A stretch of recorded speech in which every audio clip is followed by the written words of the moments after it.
And there was a distortion that went with that. You cannot live larger and be larger than life. And that she was vulnerable.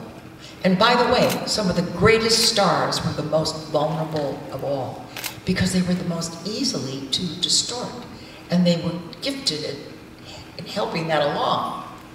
So the truth is that movie stars, especially of that time, were owned by the studios. They were commodities. They were hyped in order to sell tickets. And if indeed you actually believed your own publicity, this was dangerous. And when you got to a certain age, you were not as saleable. So you were thrown away.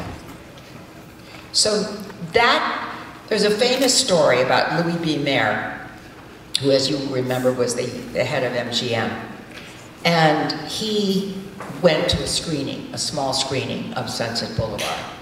And he went over to Billy after it was over and he said, "How dare you? How can you do this to us?" And Billy said, "Go yourself."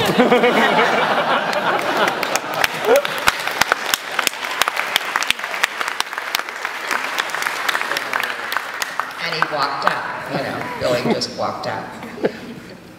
Alison, I'm writing my memoirs. Yes. I've had a really interesting life, I have to tell you. And I'm really old, too. But I was married to Alan J. Lerner and Lowe, and My Fair Lady was actually dedicated to me. Can you believe it?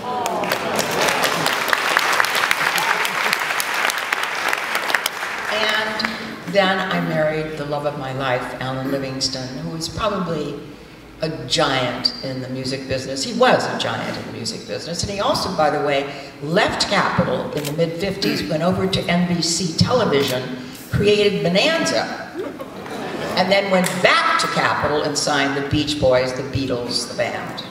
And also started a small company and he signed Don McLean and put out a little thing called American Pie. Remember that?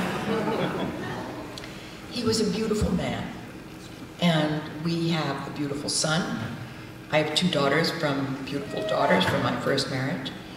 And it has been a really interesting journey. I'm going to read to you something, if you don't mind.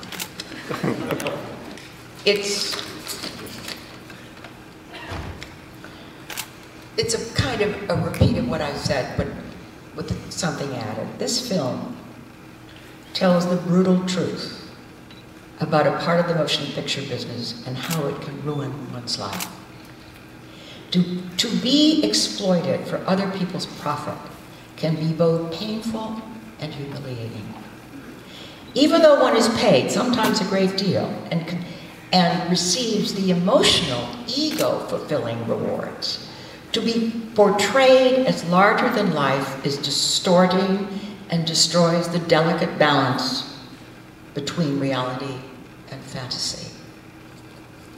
Creating stars sold products. They were constantly hyping the qualities that create an irresistible commodity. This was particularly possible when someone had not only the tangible and obvious assets, beauty, personality, etc., but sometimes the most important quality of all was vulnerability.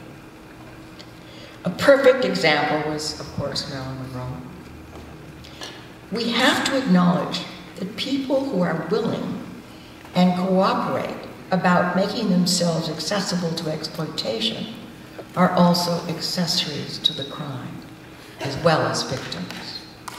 There are no easy answers, except in perhaps those rare, especially talented artists. She's really a character actress, Meryl Streep, who offers her extraordinary range of talents that they do not need to hype. Empowering vulnerable people in the movie industry is as unacceptable and contemptuous as the, excuse me, current Republican Party.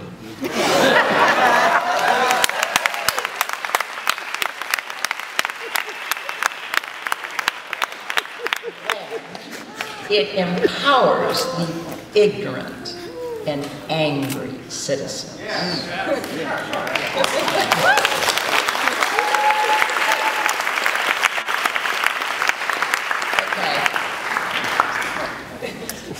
Norma Desmond, who only wanted to be the greatest star of them all, and allowed herself to be exploited in an industry that casually threw her away when they were through with her.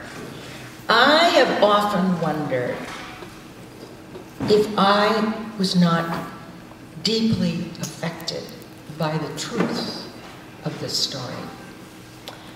I knew even then I did not want to be a quote-unquote movie star who would someday be thrown away. That's it.